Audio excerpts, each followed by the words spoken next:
J More, the very best reviews. Tell them none can contest, we gon' What's good, everybody? Welcome to the show. Let me make a little adjustmento. Hey, we here to break down Godfather of Harlem, episode 4. What? Season 4. We seeing Frank Lucas get caught up, boy. He sure know how to lie.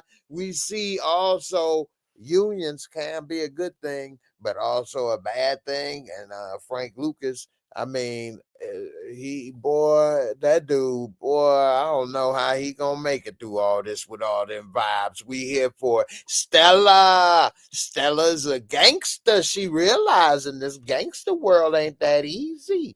Let's get into it. What's up, everybody that's in on the chat? I appreciate all y'all for coming through. Shout out to my girl Rashonda, always up in the building with your support. I love you, girl. I appreciate you for sure. I know see a few of y'all. I ain't rocking my signature hat, new era. I'm always rocking a new era 5950 type hat.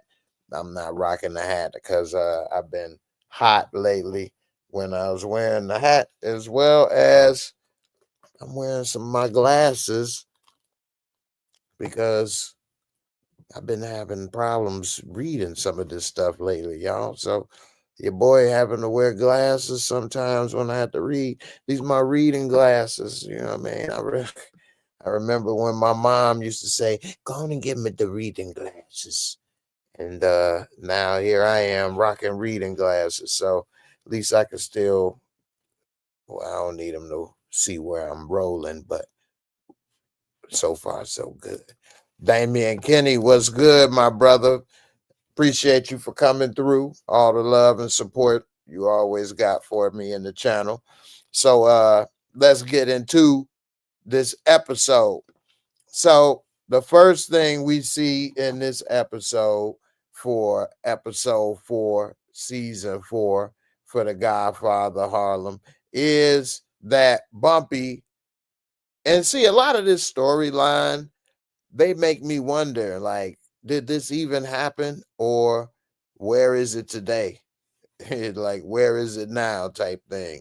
Let's do an updated version. But we see Bumpy trying to build his new, I guess, crown jewel. What is this place gonna be? I know he ain't thinking it's gonna be a casino, but St. Clair's is going to be the name of it. And it's his new place that he want to be. I done forgot what kind of place it is. I don't know what the hell, what you going to do. It's a club, a nightclub. I think it's a nightclub. Anyway, he's there trying to break ground. And all of a sudden, a bunch of white dudes walking up. So, of course, everybody thinking, here comes some more clan racism or whatever. But no, they're there for union work. And so I get it. At a certain point, people did need unions because big business was keeping people out, keeping people oppressed, giving people bad wages, no health care, bad and poor working conditions. And people had to band together and say, hey, treat us better or you can't do business, pretty much. But after years, like most things, it becomes bigger and evolves. And the thing, I was once in the union, but when I was in the union, it was in the 90s, late 90s. And by that time, unions have gotten so big that all kind of people are in the union because they realize the more people in, the more dues they collect, and the more power they have because they can influence more industries. But at this point, it is interesting to see that this group of dudes is up there upset, basically, that Bumpy is not having his project, his building built with union workers. So I get it. But then again, I don't get it because it was a twist. Bumpy said, okay, we'll let my guys join the union. Nah, we don't want your ninjas in our dojo. And there's where the problem starts right there. So it's all about racism in the end with this situation. And Bumpy is facing this again. And it was reporters there. And of course, they ended up getting into a little scuffle. And it always looks worse when it's a black fist punching a white face. And that was bad press. Nevertheless, Bumpy, he had to, now have a new thing to navigate. All right, so we see Bump. He can't really like he talking with his wife, who I gotta say, Mamie Johnson on this show is dime piece right there. That's a beautiful woman right there. And see, this go to show. I know I'm getting sidetracked, but women, hear me out, and men, if any men disagree with me, let me know. But men like a beautiful woman, period. You don't need to get big boobies or booty implants and all that stuff. Just be yourself. If you want to lose a little weight or do this and that and be healthy, that's fine. That's one thing. But that woman right there is a dime piece. She's fine. She don't have no big old breasts and stuff like that. She ain't skinny, no toothpick type, anorexic type girl. But yeah, man, just be natural. That woman naturally beautiful right there. And everybody got a little natural beauty. So hey, it ain't your booty, it's your beauty. Anyway, she telling him, hey, look, you want to handle things in the right way. You can't get gangster when it don't work that easy. So she was talking that sense in him. Nat Zay, what's good, mama? You say, where can I watch The Godfather of Harlem on? Okay. Well, if anybody else is wondering, like Nat Zay, where they can watch The Godfather of Harlem, again, I'm not endorsing this company, although they do have a few good shows that I watch on there. It's used to be called, I forgot what it used to be called already, but it's MGM Plus. MGM Plus. And I think that's on what? Paramount. So if you get the Paramount app, which I think is a great deal because it's like what, $5 and not $5 for the app. Because if I got Direct TV. Again, I always talk and keep everything real. I used to have AT&T Uverse, which was like for all the channels and for 3 rooms. With the internet, I was paying like 250, 260 a month.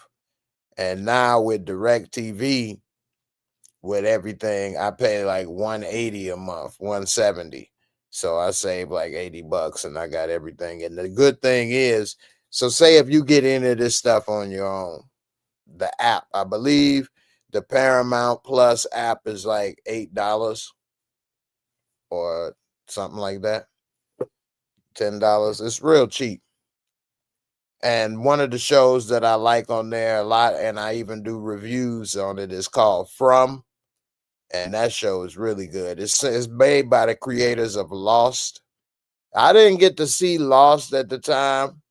I saw a little bit of it, but From is really good. It's really good. Capital A, I don't know what was worse for Direct TV or Dish. See, this is my first time with this stuff. So Direct TV was bought out by AT&T.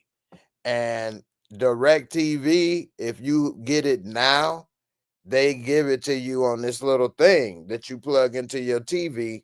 It looked like the old Fire Stick, and that's it. So it runs off of your internet. It doesn't even run off of the dish anymore. They don't even send you a dish. You can ask for a dish, but I think that's maybe an extra cost. But if you sign up with Direct TV, you just plug it into the back of your TV in the USB, or I mean in the HDMI or whatever. Plug it into your HDMI and plug it into the thing, then it'll connect to your Wi-Fi. And that's it. You don't have any more satellite dish. Damian Kenny, MGM Plus. Epics. There we go. My man Dame Dollar coming through for me. That's my Jamie. Nah, better than Jamie. Jamie and Rogie. I don't know. Anyway, yeah, it used to be called Epics. MGM Plus is not a Paramount. Is not on Paramount Plus. It's called MGM Plus, I believe. But Epics. It used to be Epics. That's right. All right, moving back to Godfather Harlem, getting sidetracked. My bad. So on Godfather of Harlem, this episode, we see that his daughter's starting to get pantherized. You know what I'm saying? She didn't got the fro picked out. She over there trying to, and this is some truth right here that a lot of people may or may not realize. I think a lot of people don't know, but what they were doing in this episode, they had his daughter and Afeni Shakur and the rest of the Panthers on the corner trying to get meals for kids. And what they were basically doing was the foundation for the WIC program, Women and Infant Children. That is known today. The Black Panthers started that, and getting for women, make sure their kids have milk and cereal and things like that, breakfast program and stuff. That was started by the Black Panthers and was later adopted by the U.S. government. But at that time, these programs didn't exist. But we see right here the beginning of that program. And while they're there on the corner, of course, a group of officers of the law, officer of the goddamn law, come walking up with what we used to, you know what we grew up, when I grew up in Chicago, you know what we called a nightstick? And you know what? I didn't know this was the wrong thing or derogatory. I really didn't. It's a lot of things I grew up saying that nobody thought of as derogatory on both sides. But anyway, we called them ninja beaters or nigger beater. Hey, get that nigger beater up out of here. And that's what we did as kids, even called it. Adults, anybody, nobody thought nothing of it. Anyway, they pulled them out and was ready to show why they was called that. And Afeni Shakur called them some pigs to their face, and they arrested her, talking about resisting arrest and threatened to arrest everybody else if they say or do anything out of pocket. And they said you all didn't have the right to assemble and do this because you didn't have, the proper paperwork or whatever. And so it's just kind of showing how some things, frustrations and small incidences lead to bigger problems from, because life is a bunch of ripple effect. You know what I'm saying? Life is a ripple effect, and it's based on how you handle that wave when it hits you on what's next in life. For example, had these cops not came and arrested her in this episode of Afeni Shakur and just said, hey, you all break it up, or even if they just didn't bother them, then they would have did what they did and went home, and then that would have been the end of it. They may have did it again or whatever the case, but had they just gave away food and nobody oppressed them, then that would have just been the end of it, more than likely. But because that ripple in life happens and we all get hit with different ripples at different times, because that hit, what did they do? They panicked because they needed $500. They needed $500 for bail. And when you don't have a lot of money, $500 is $1 million. It is. And especially back then, that probably was like 5 stacks, 50 stacks maybe. And so she did pride. Never let your pride get in the way of achieving your result. Not to do things Machiavellian, but nevertheless, she did ask Bump, and he said, get out of it. and she had her pride getting away.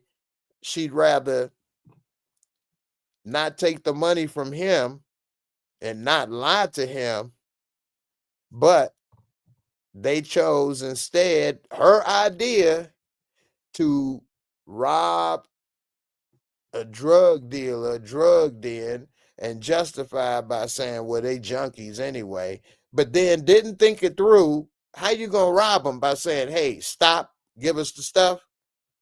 You had to use some guns. You had to use some weapons. You can't stop anything with an adult like without force at a certain point with these people like that.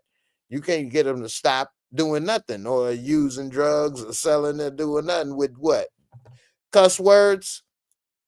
So that was, and because of that, ended up going in there shooting some dude who was about to come and stick her in the back with some shit. I don't know. I might have popped your ass too, sticking me with that dopey, dirty needle.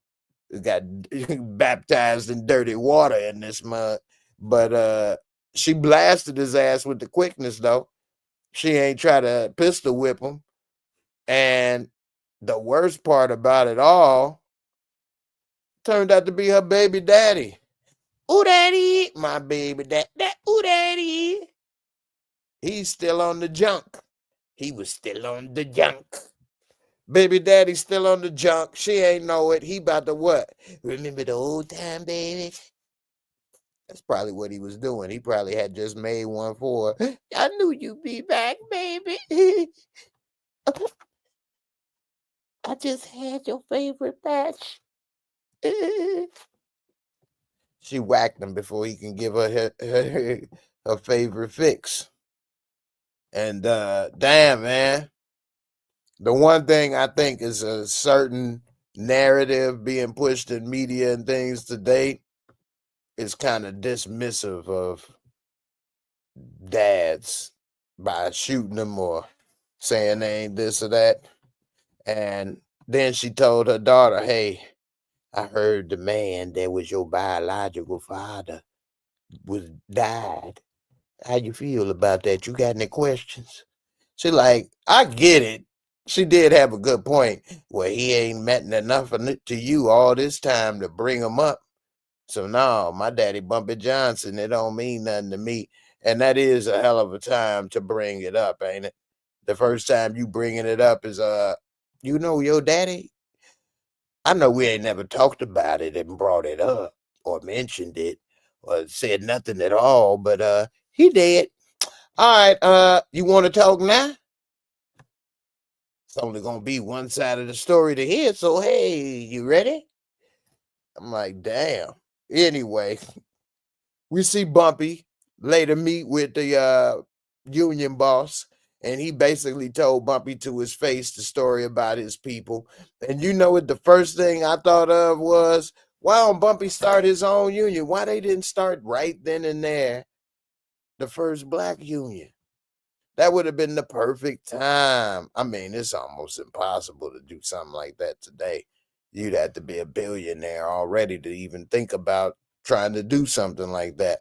But then he could have maybe started the first black union, and it would have been great with all the workers and black workers and stuff back in New York. Man, that would have been a lot to start it off, but who knows? I mean, what happened with the auto industry and factories and stuff, I mean, that was inevitable. So who knows? But anyway, that's what I thought.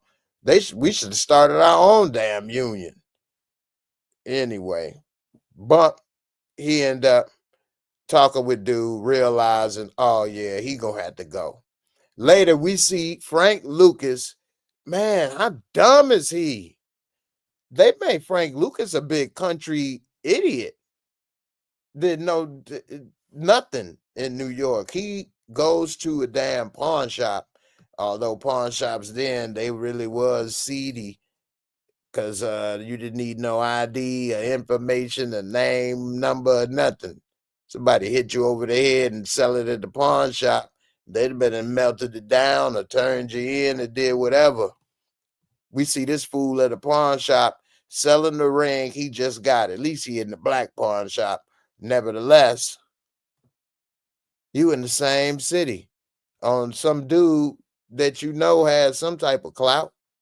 I would have went to another city at least. This fool, he over there, and then he trying to get $500 for the ring, which I mean that must have been a real nice ring, especially back then.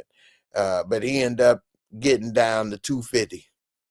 And then dude, I love that scene. He ended up calling Bumpy and his crew, letting them know, hey, look here. I paid him. What did he say? He paid him 600 for it. Say 400 for it. He say you was 600, something like that. He say you was a damn lie. We know damn well you ain't paid that. He say I paid 250. He gave him 200. He like I gave him 250. Hey, Mr. Johnson gonna remember this.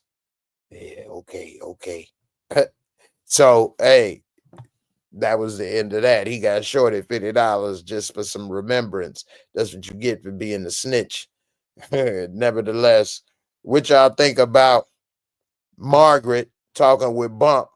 She had an old boy with him, and he's sitting there telling, should they ask Bump if he the one that whacked old boy? And that's when he told him no. So that's when they made a deal. He gonna try to get whoever whacked old boy, and they gonna do whatever's need to be done to help him with the damn union guy. So Bumpy put together a plan, which this the type of stuff I be wondering about because it's TV. How he know they cooking the books? How he know they damn books is messed up?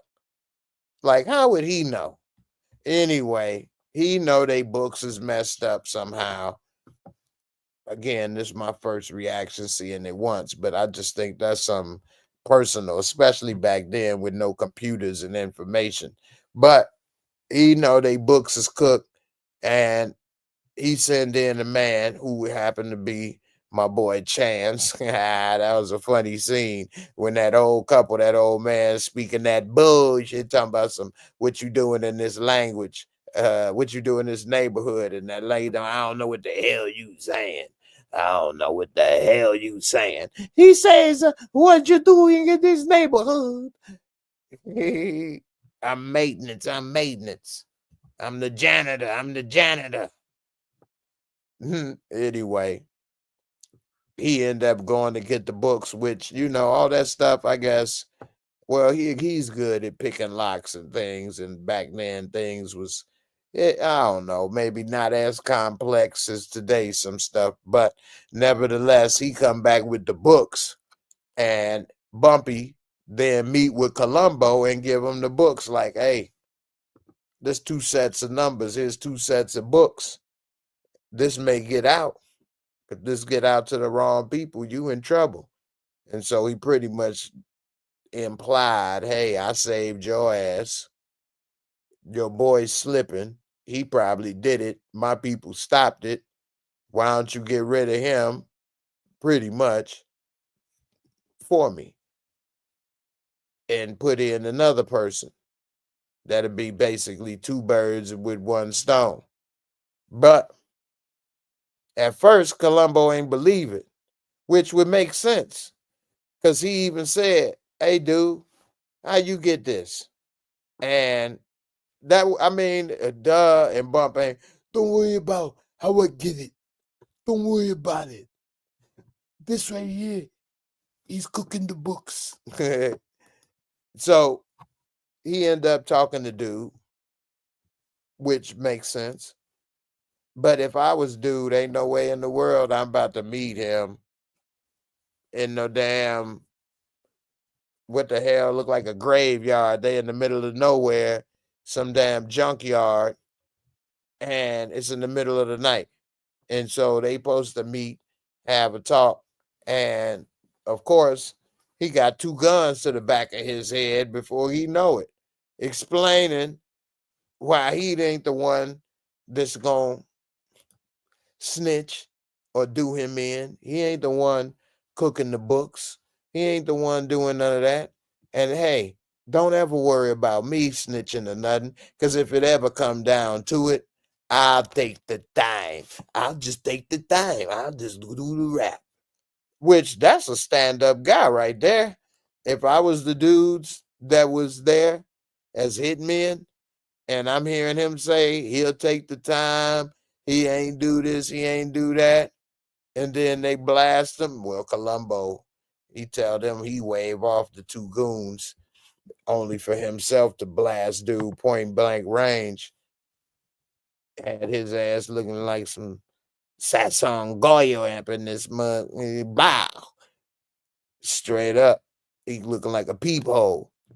And so now, dude gone. We see at the end, it looks like Bump's vision may come true. It showed at the end that his building, he had the vision of that empty land turning into something in fruition. So we'll see. Yeah, and oh boy, that's a good point. Capital A in the comments say, dude was like, "Hey man, you my kid's godfather. Why would I snitch on you? Like we family. I'll take the rap." That right there, I ain't gonna lie to you. That was kind of messed up for real, for real. You got somebody that's all of that proved for, he said, for 30 years. I would have a hard time working with him. Like, I ain't gonna know you for 30 years. You ain't gonna be my kid's godfather. So if you popped him and he said he'd take the weight and he didn't do it, oh man, I know I'm expendable. Straight up. And I ain't even Terry Crews. They wouldn't let Terry Crews in the last one. Too many blacks. Too many blacks. We got 50 Cent. Anyway. Yeah, man. That was jacked up. What else we had this episode before I do my rating? Uh what did I miss? Frank Lucas ass. I'm surprised she even let him live. That just didn't. I mean, it would take somebody like Stella Gigante to let him live, because anybody else with some sense would have whacked Frank Lucas. Frank Lucas did way too much. And then he lying. I don't know why she even believed that lie he was saying on his knees, talking about some Bumpy playing you. Why would talking about Bumpy the one told me to cut that powder? What? Get out of here. Like, oh, he's scumbag. But you know what though? Honestly, when American Gangster came out, a lot of chitter chatter in the background was saying Frank really wasn't that. Frank wasn't really this. Frank was a scumbag. Frank is a liar. A lot of that did come out. I did hear that. I never dug deep because I think that movie came out. The movie came out a minute ago now, y'all. I think it was like '08 or something like that. So I didn't have a YouTube channel, and I wasn't sitting there in social media looking at stuff and then investigating or looking up like that. I'd see it, hear it, and be like, oh, okay, and just move on. But looking back at it now, I do remember hearing that. So maybe some of this is true. I don't know. Maybe. Who knows? Maybe that was some people hating. Hey, if you ain't got no haters in life, you ain't doing nothing.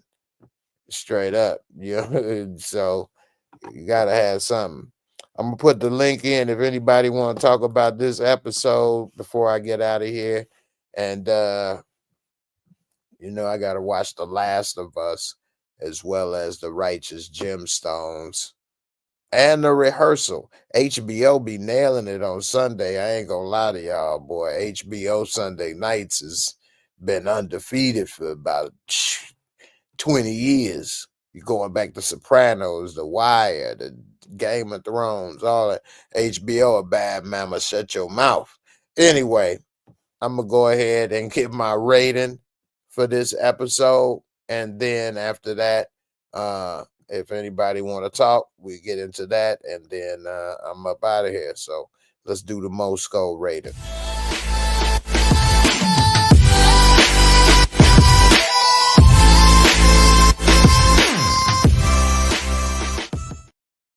All right. The Moorescore rating, my simple rating system, so I can be non-biased when I do reviews for movies, TV shows, and things like that. Entertainment rather. Nevertheless, they 25 points each category comes to a score of 100, and you can always drop a decimal point and get a score of 1 to 10. So let's see. For this episode, the visual cinematography is always great. They always make this show look and feel like you watching something in that time period, which they do a good job of that. They didn't show well, I guess at the end, that visual of him seeing his vision come to fruition from empty lot to luxury spot, then back again. Who knows if it happened or not, but that was tight. And it's just interesting to see that. So overall, I give that episode visuals, the cinematography, I give it a 20 out of 25. Let's see, storyline and plot. It was a good storyline. It's interesting. Um, I like how they weaving in the Black Panther stuff and all of that, and I could see why she probably feeling militant since Malcolm died. But at the same time, I think Bumpy feeling a little militant after Malcolm died with the black only this and the black only workers that and do this and black owned or whatever. So I think Malcolm affected them, and I don't see how somebody like that could. Um, but this episode didn't really, I don't know. It was interesting. I give it a 21 out of 25. And special effect, makeup, costumes always a point. Special effects, she did blast old boy, but I wouldn't say that was like a big special effects. But I think they do a good job of putting everybody in their place. So I'm gonna give that a 20 out of 25. And then last, entertainment fun factor. I enjoyed it. It was a good episode. Um, it's not gonna be one of the ones to go down in history, but I think it was on point with the rest of this season. I'm gonna give it a 20 out of 25 and give my score 81 on the Moorescore, 81, which is a B. It's a good B, and I agree. It ain't too bad. It was solid. It was good. Ain't too many complaints. It was short.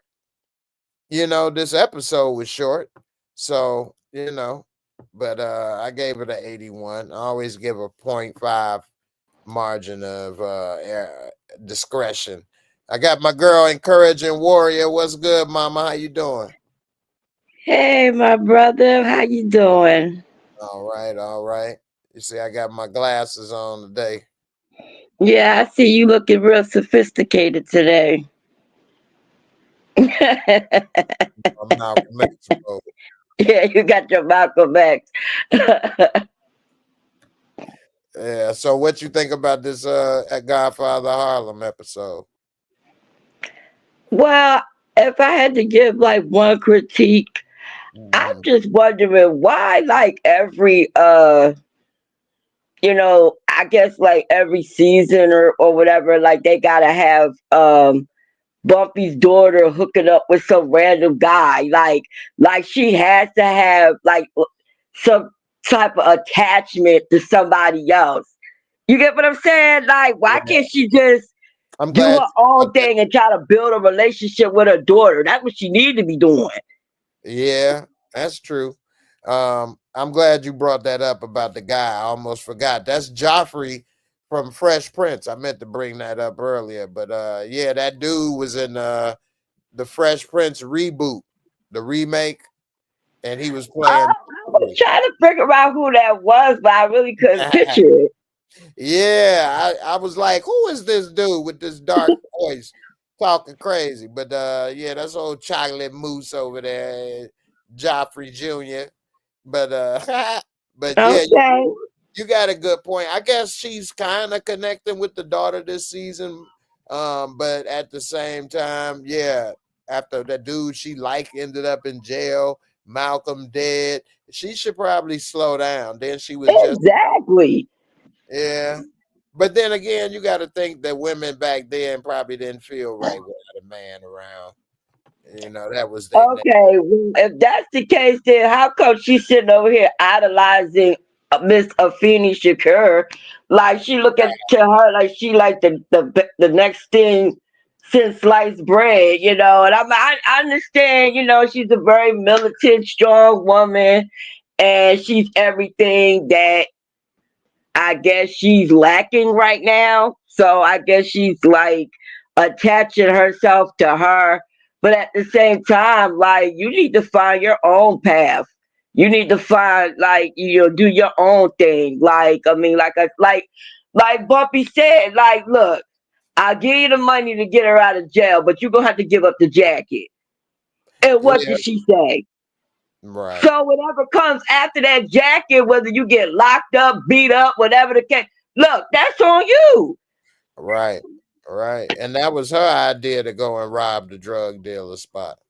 Right. And then when they pull out the gun, talk about I didn't know you was gonna have a gun. How you think they was gonna do this? Exactly. And then after she winds up shooting the man, she's sitting there for a good 5 minutes, sitting there frozen. This is why I don't understand. Why do people instigate and try, and bring up the whole like setup. And then when it comes to go down, when it goes down, then you be the one all froze up, or you having second thoughts, or you want to back out. Like, no, it's too late now. Just like with B Rilla. Like, Exactly. Exactly. I'm with you 100%. That's crazy that they all do that. And then when the things happen, you're right. You're right.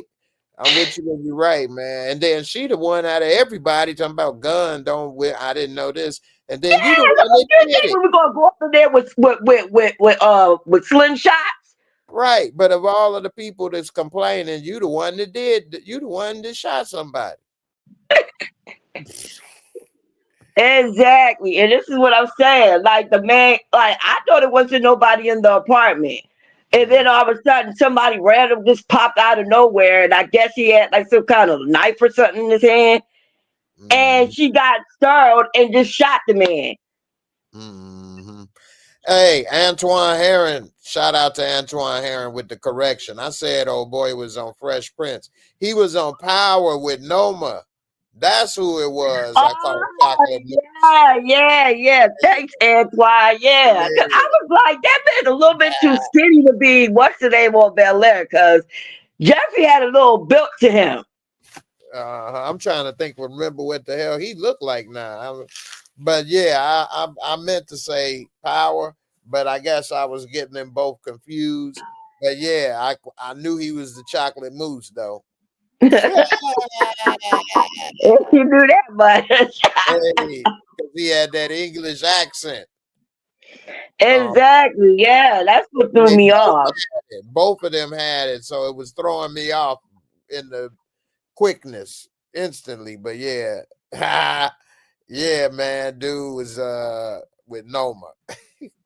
I guess after he Hey got yo, and this is like the thing going on with Frank Lucas. Like they really got this man looking like a straight like scumbag. You know what I'm saying? As much as they put this man on a pedestal on American Gangster, I don't know what to believe, because I know what you're talking about, because there was some people that were saying, rumor has it that he wasn't all this big bad, person like they drawn out to be in the movie. hmm So yeah, I mean, like, I don't know what to believe. right, right, and at the same time, like we like the movie because we like Denzel, but Yeah. he was a drug dealer, killing people and doing bad stuff. Still, he was a bad dude. Uh, Hmm.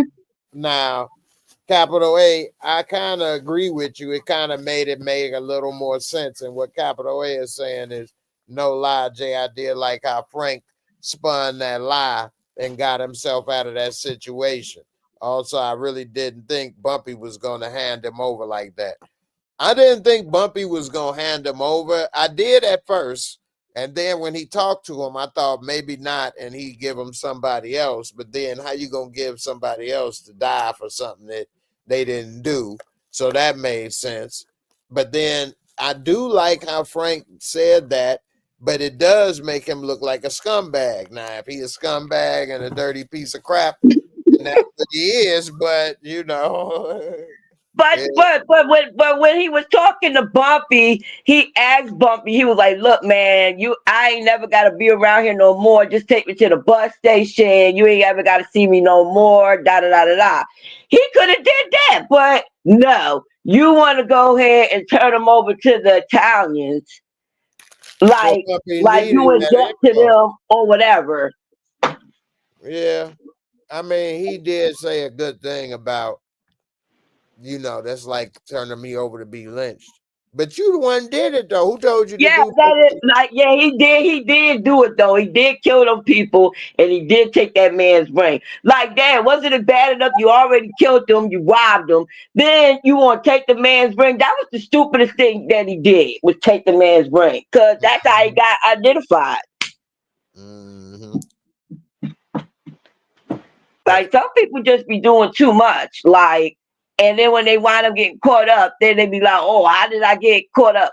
Your own greed got you caught up. That's what happened. Facts.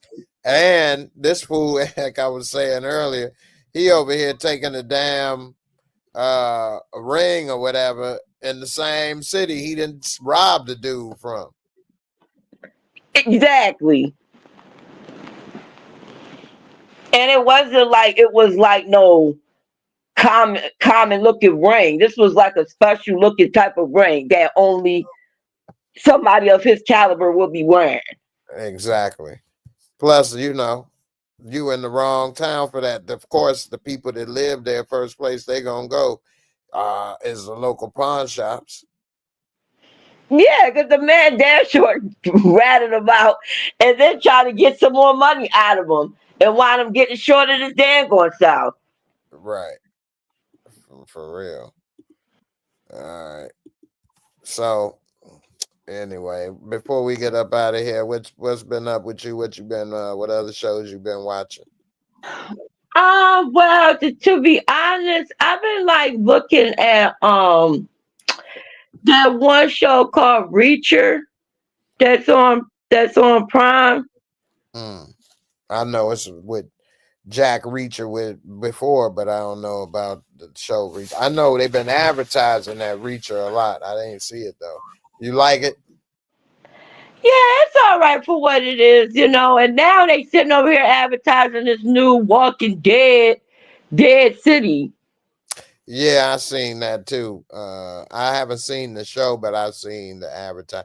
I know what it is though. It's a spinoff from the Walking Dead. It's got Negan and that girl in there. So the woman. So, but yeah, I ain't watched that.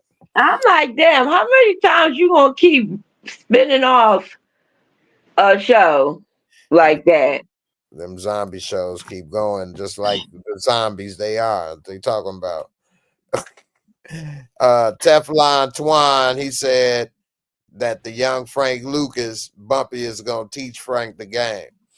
Yeah, I mean, it's gonna be interesting to see how this works because one of the things Stella said to Bumpy, I mean to Frank, is when she decided not to whack him, is that I want to know everything going on in Harlem or whatever the case. So what? Hmm. Start being a snitch for her, an informant, and hey, Frank did be an informant at the end of American Gangster. So what? He been a snitch and informant on people the whole time. Maybe so. Oh man, this don't look And good. that definitely a good look. Not not at all. Not at all. This ain't a good look for him. But I guess he dead and gone. So who give a damn? I guess his He didn't know that dude was a made man. well, I could believe it. He didn't know that. He didn't know anybody. Nothing but. Well, shit, come on now, Capital. Frank Lucas ain't asking no questions. He ain't running up in no place talking about who are you or are you a man. No, he went up in there, robbed them people, killed them, Yeah. and now it's coming to blow up in his face. Right. Right. We have We the have the luxury of luxury seeing of seeing movies, movies, knowing stuff, knowing stuff, hearing hearing stories, stories, in a big and a big echo. info. Uh, Uh, but but we as we people as know a people lot know a more lot than more people than think. people. Not saying that they were dumb, but we have access to more information. And so the general public knows a whole lot more about a lot more subjects than the general public it was aware of back then. And so coming from Mississippi or the South, wherever he came from, to come up there was like really a different world. Like they didn't hear the news or what happened in New York or da da da da da, or know this or know that. So he probably never even knew about a made man. He knew probably the mob. Everybody probably heard of the mob, but I don't know if he knew. I'm just giving the benefit of the doubt. I mean, this is what, the 60s? So if So, Alex was killed, Malcolm X was killed before Martin Luther King. So this is like what, 67, 68? So so that's a lot of access to things people didn't know. Big Bird was good, was good. Antoine Herron, you say Bumpy's daughter is clean now and needs to be a mother to her daughter instead of being an auntie. That's true. Instead of being a Black Panther. Yeah, where does she work?